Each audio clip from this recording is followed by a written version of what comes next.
Good morning students. अगली अभिक्रिया है द्विविस्थापन अभिक्रियाएं या डबल डिस्प्लेसमेंट रिएक्शंस।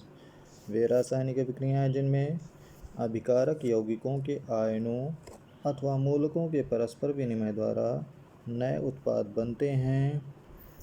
उभय अपघटन अभिक्रियाएं या द्विविस्थापन अभिक्रियाएं कहलाती हैं।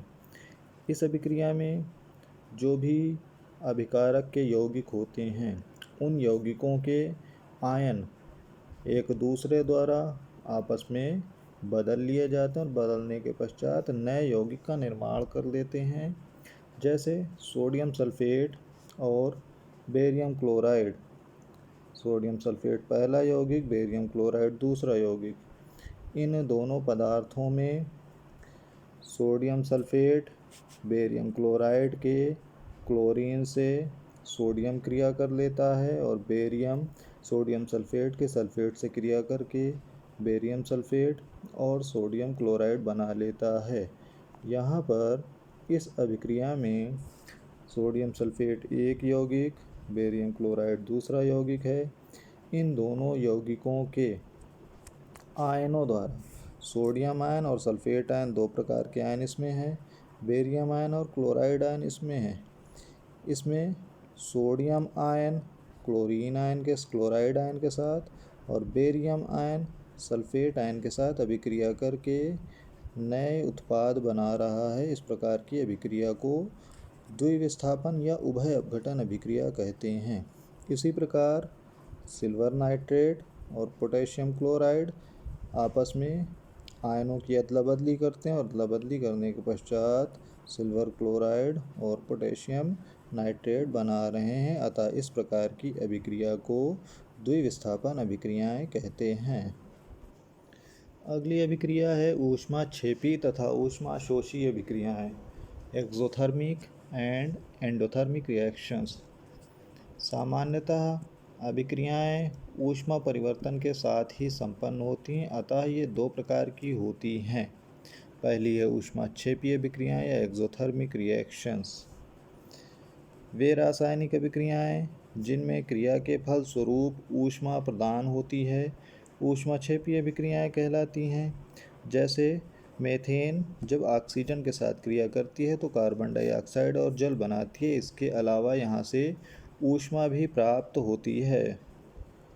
श्वसन भी एक ऊष्माक्षेपी अभिक्रिया होती है, क्योंकि श्वसन क्रिया में जो भी कार्बोहाइड्रेट होता है यानी ग्लूकोज C6H12O6 जब वो ऑक्सीजन से क्रिया करता है तो क्रिया करने के पश्चात शरीर के बाहर कार्बन डाइऑक्साइड निकलती है और जल का निर्माण होता है। इसी के अलावा वहाँ पर कई किलो कैलोरी ऊर्जा भी बनती है। अतः श्वसन भी एक ऊष्माक्षेपी अभिक्रिया है। अगली है ऊष्माशोषी अभिक्रियाएं। वे रासायनिक अभिक्रियाएं जिनकी प्रगति में कुछ ऊष्मा का शोषण होता है ऊष्माशोषी अभिक्रियाएं कहलाती हैं। ऊष्मा के शोषण का अर्थ होता है यानी वे रासायनिक अभिक्रियाएं जिनको पूर्ण होने के लिए ऊष्मा की आवश्यकता होती है। अगर ऊष्मा न प्रदान की जाए तो वे रासायनिक अभिक्रियाएं पूर्ण नहीं होंगी। अतः जिन रासायनिक अभिक्रियाओं में ऊष्मा का शोषण होता है उन्हें ऊष्माशोषी अभिक्रियाएं कहते हैं। जैसे मर्क्यूरिक ऑक्साइड, इसमें जब ऊष्मा प्रदान की जाती है तब मरकरी और ऑक्सीजन अलग हो जाते हैं। अगर इस अभिक्रिया में ऊष्मा न प्रदान की जाए तो ये अभिक्रिया पूर्ण नहीं होगी। अतः ऐसी रासायनिक अभिक्रियाओं को जिसमें ऊष्मा की आवश्यकता होती है ऊष्माशोषी अभिक्रियाएं कहलाती हैं। अगली अभिक्रिया है ऑक्सीकरण तथा अपचयन अभिक्रियाएं। ऑक्सीकरण या ऑक्सीडेशन रिएक्शन वह अभिक्रिया जिसमें पदार्थों से ऑक्सीजन का योग या हाइड्रोजन का ह्रास यानी कमी हो या पदार्थ से इलेक्ट्रॉन निकल जाएं, ऑक्सीकरण कहलाती है। जैसे यहाँ पर कॉपर, इसमें ऑक्सीजन का योग हो रहा है यानी ऑक्सीजन जुड़ रहा है तब जाकर कॉपर ऑक्साइड बना रहा है। तो अतः इस अभिक्रिया में ऑक्सीजन का योग हो रहा है, अतः ये ऑक्सीकरण अभिक्रिया। इसी प्रकार इस अभिक्रिया में मैंगनीज डाइऑक्साइड जब हाइड्रोक्लोरिक अम्ल से क्रिया करता है तो क्रिया करने के पश्चात मैंगनीज क्लोराइड क्लोरीन और जल बनाता है। तो यहाँ से हाइड्रोक्लोरिक अम्ल से हाइड्रोजन की कमी हो रही है, हाइड्रोजन निकल रहा है और सिर्फ क्लोरीन बन रहा है। अतः ऐसी रासायनिक अभिक्रिया जिसमें हाइड्रोजन का ह्रास हो उसे भी ऑक्सीकरण अभिक्रियाएं कहते हैं। इसी प्रकार यहाँ पर सोडियम में जब इलेक्ट्रॉन निकल जाता है, यानी ऐसी अभिक्रिया जिसमें इलेक्ट्रॉन की कमी हो जाए, इलेक्ट्रॉन निकल जाए, तो इस प्रकार की अभिक्रिया को ऑक्सीकरण अभिक्रियाएं कहते हैं।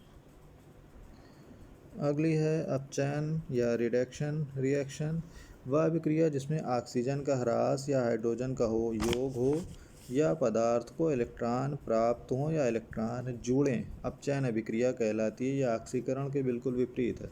ऑक्सीकरण अभिक्रिया में ऑक्सीजन का योग हो रहा था, अपचयन अभिक्रिया में ऑक्सीजन की कमी हो रही है। ऑक्सीकरण अभिक्रिया में हाइड्रोजन की कमी हो रही थी, अपचयन अभिक्रिया में हाइड्रोजन का योग हो रहा है।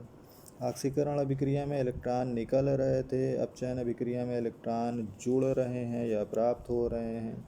अतः ऐसी रासायनिक अभिक्रिया जिसमें ऑक्सीजन की कमी, हाइड्रोजन का योग और पदार्थ को इलेक्ट्रॉन प्राप्त हो, अपचयन अभिक्रिया कहलाती है।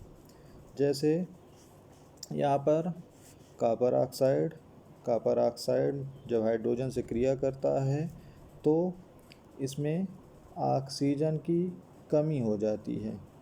कॉपर ऑक्साइड से कॉपर अलग हो जाता है, यानी ऑक्सीजन इसमें से निकल जाता है। जब ऑक्सीजन निकल जाता है तो इस प्रकार की अभिक्रिया को अपचयन अभिक्रिया कहते हैं। इसी प्रकार इस अभिक्रिया में जिंक ऑक्साइड जब कार्बन से क्रिया करता है तो जिंक और कार्बन मोनोऑक्साइड बनाता है।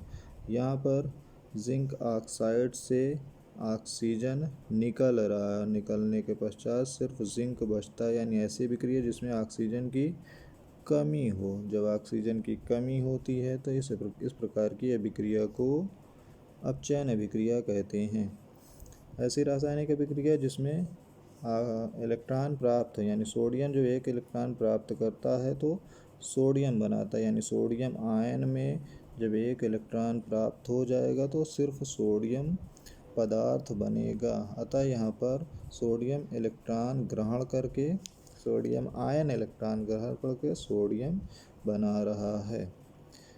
तो बच्चों आज इतना ही, बाकी नेक्स्ट डे। Good bye.